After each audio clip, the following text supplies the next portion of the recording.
Hey guys, this is Jacolia of Jacolia Gems. Thank you for once again coming back to view my channel. For those of you that are new, I hope that you hear something on today that will persuade you to subscribe. My returning family, welcome back and thank you so much for being patient with me.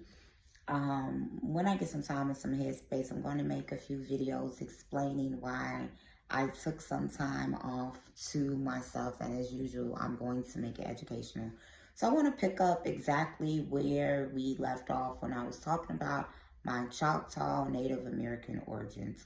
And to me, this is something that's very important to talk about because it is absolutely mind-blowing. So my dad's father, his late father, Robert Earl Holiday, his mother's name was Jacolia Burnett, and this is whom I had the pleasure and the honor of being named after. Her father's name was Anthony Burnett. His name was Miles Burnett. Miles Burnett, or Miles Burnett, was a slave. His father's name was Anthony Burnett. His mother's name was Emily Burnett. Anthony Burnett was African, from Africa. Emily Burnett was Choctaw Native American. So, my grandfather had a lot of Choctaw Native American ancestry and some African ancestry. So when you go all through up Emily Burnett's bloodline, it's mostly Choctaw. Her father's full-blood Choctaw. Her mother is 25% Choctaw. Then she turns and marries this African man. They have half African, half Choctaw children. Okay?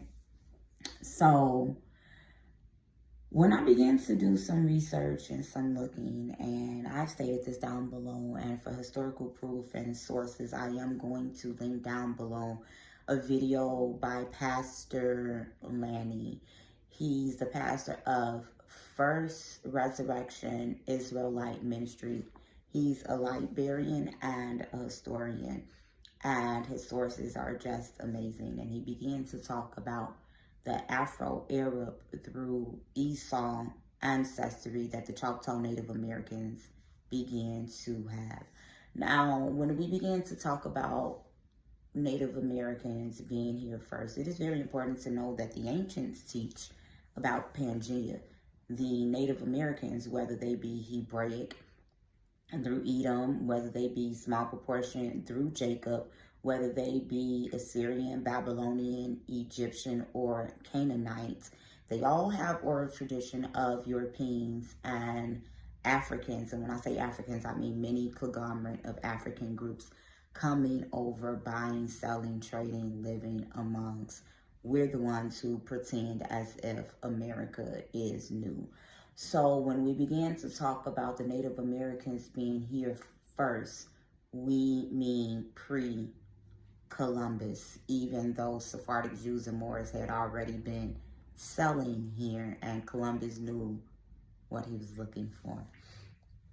When we began to look at the oral tradition of the Choctaw Native Americans and we followed a migration pattern, it'll take us over into the Arabian Peninsula. And by them being a Hebraic group, they began to migrate into Eurasia, and some of them broke off and went into West Africa. In West Africa, they became the Edo, E-D-O, of West Africa, the Idoma, I-D-O-M-A, the Igala, I-G-A-L-A. And when they went into Eurasia, they became the Edo, E-D-O, of Japan, also known as the Anu, A-N-I-U, of Japan. The Anu of Japan have an oral tradition of going back to their predecessor by the name of Terah. Now, we know according to the biblical narrative as well as Near Eastern texts, Terah is the father of Abram. It is stated that Terah was a high priest of On or An, we see that On is a high priest in the Bible, and On literally is just the same deity, An or Anu, who was worshipped by the Semitic people in Mesopotamia. And when we begin to look at the script in comparison, for the Japanese script in comparison to Hebrew, it is identical. When you look over here in artifacts, you will see Hebrew and Phoenician in Native American scripts. Now, when we look at the Civilized Five, and since we are focusing on Choctaw, I'm going to show you guys some pictures, and they say that the Choctaw Native Americans look just like African Americans. And there's so much more than meets the eye, because as I continue to speak, we're going to see exactly how much they play in our face while revealing our origins straight to us. So after going into Eurasia, these people groups sailed down into the Gulf of Mexico.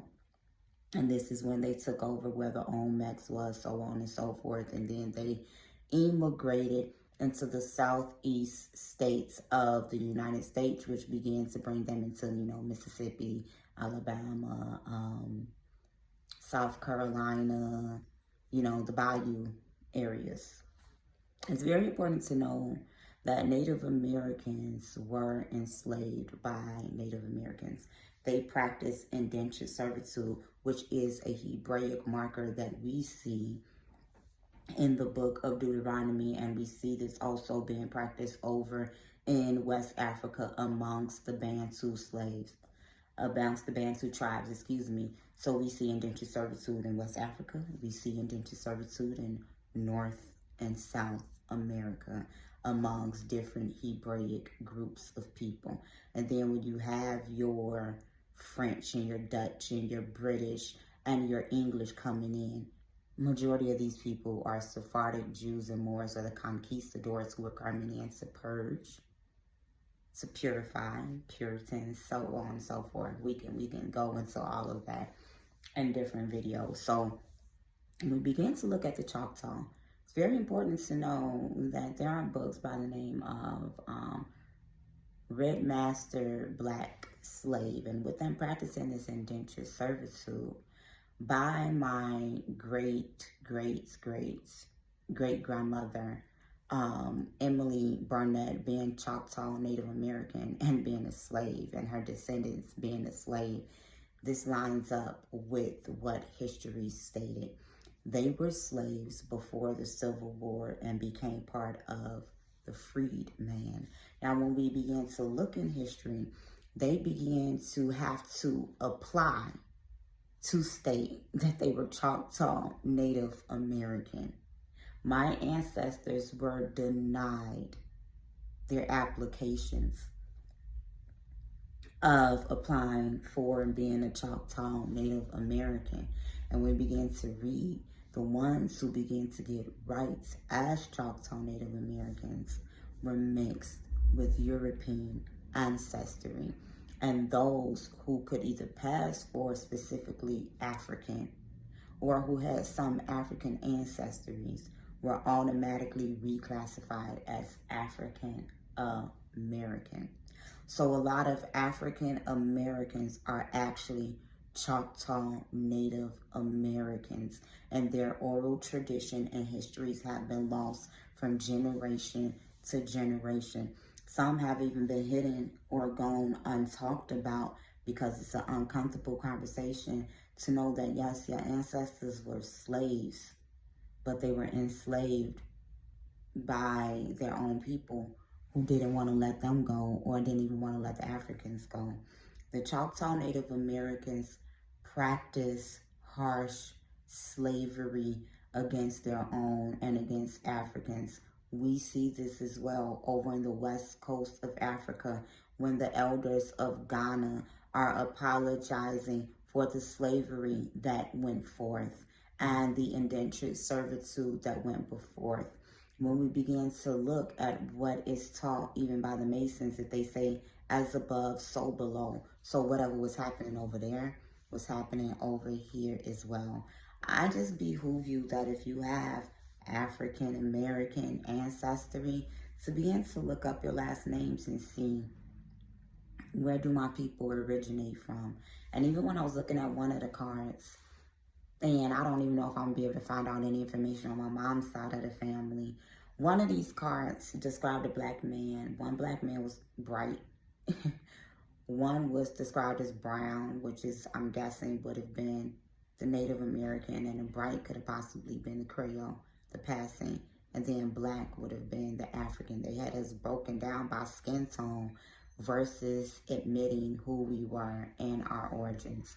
So I really hope that I was able to say something today on this video to begin to educate us about some of us who have Native American ancestries. This is Jacolia of Jacolia Gems signing off. Share this video, like it, and comment down below. Food for thought.